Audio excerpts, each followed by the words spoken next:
செல்வபிரந்தை போய் ராமதாஸை பார்த்துட்டாங்க, ராமதாஸுக்கு திமுக கூட்டணி வந்துடுவார?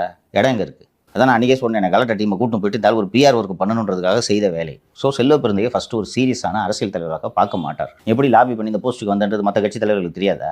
சத்தியமூர்த்தி, காமராஜர், ஐயா மூப்பனார், ஞானதேசிகன் எல்லாம் இருந்த பதவி அது. நீ ஒரு ரவுடி பேங்க போய் உட்காந்துட்டேன்னா நீ பெரிய காங்கிரஸ் பெரிய இயக்கத்தின் பெரிய தொண்டனை ஆகிடுவீங்களா நீங்கள்?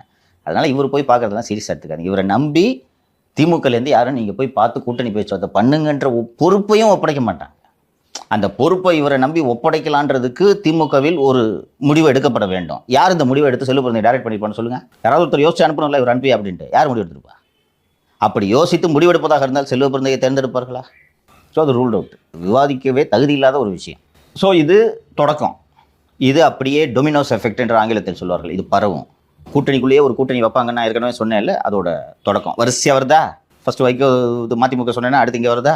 திரும்பவும் நாளை மாற்றி பேசுவார். இந்த நெருக்கடிலாம் தேர்தல் நெருக்கத்தில் வரும். சீக்கிரமே இவர்களுக்கு வருகிறது.